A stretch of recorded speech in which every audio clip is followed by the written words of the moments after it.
This is a beautiful place. Death is pretty beautiful after all. I don't know what it is. The silence, the peace, not a single living soul to disrupt the comfort and elegance of this perfect evening. Only this crumbling rock overhang shelters me from the storm. But I know not of physical comfort, so this is as good as any place, even if the bellowing purple house banner beckons me with its wiry call. I like the way the ash settles on the ground, shrouding the landscape and all its features in the most exquisite way.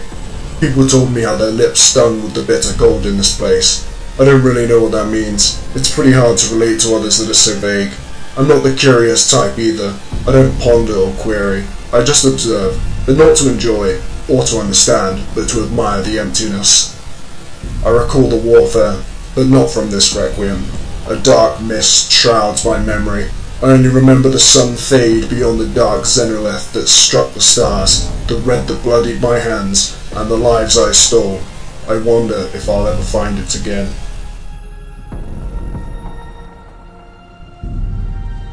I know only of two others in this world. They are a lot like me. They don't question the times or the holder. They don't relate to many others, but when you get down to it, there are two things that make us three quite different. They move at my hand, and they have a story. I never thought to name them. Others might have, but I wonder how good a pair of names can be before harsh spitting flames and the bitter justice of lightning sends them to a never-ending sleep and restore the silence. I only met their first parent once before. He seemed less than reluctant to give forth his only true spawn, like he knew his time would soon expire and that he must pass on his legacy, but not before telling me his last wish. He spoke a lot about people he used to know. Typical human, never runs out of things to say. They just love talking. Not because they know what they say interests others, they just love telling their stories. He took a lot of pleasure in what he said, but spoke about one particular person with haste. I can't remember his name, but he put faith in his two spawn to resolve his grudge, but then he needed me too. I memorized a lot of what he said, but something really stirred his plans, ironically shot dead by the man he planned to destroy.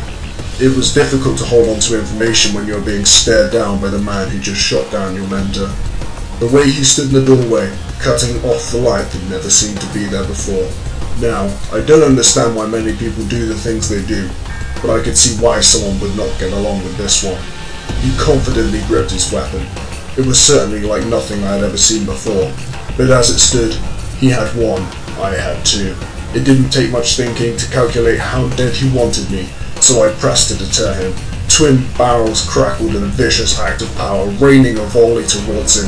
I thought I put up a good fight, but he made it seem effortless. I heard what I thought was a gunshot, but sounded more like a sinister crack of the darkness. I clenched where the barb hit and still jutted out my side.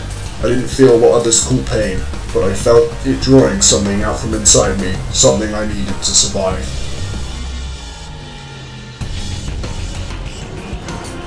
I could have sworn I died that day, but instead I am left with his words in my head.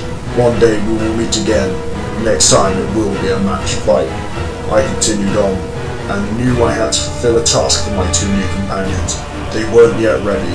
They would have been when they channeled the power of light, but I don't know what that is, and I devised my own plans. I travelled for a very long time, somehow knowing my assailant wouldn't have forgotten about me. On the way, every now and then, I run my fingers over the indent in my head. This infliction has taxed my mind and left me wondering about the many things I had forgotten.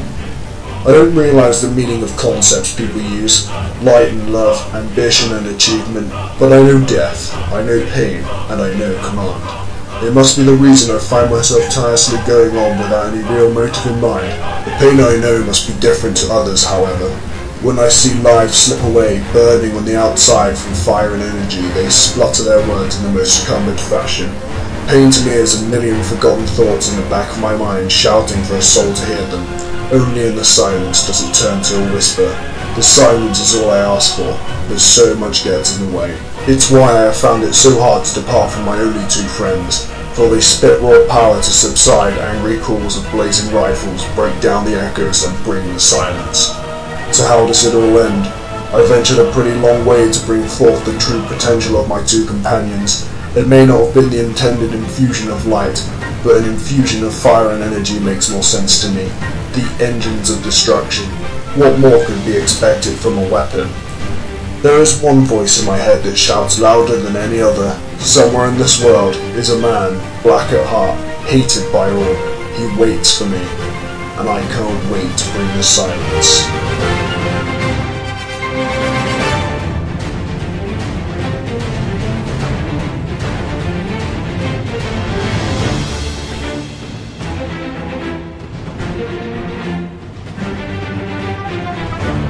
Hey, what is up guys, thank you so much for taking a look at my submission, and it's just me telling you that this is what my favourite thing was about the first year of Destiny, and that was just devising my own backstory for my character. We don't really get a lot of feel for how our characters ended up the way they did in the game, and I've gone right back to the origins, and I really wanted to detail my story about my Exo-Titan and how they entered the world of Destiny. If there weren't a few things that you understood, then do check the comments, because the things that break it down, it's very vague. If you can suss out a lot of the information yourselves, that'd be absolutely awesome also. So I really hope you guys enjoyed it, and I'll see you around. Take care guys, that's all for now.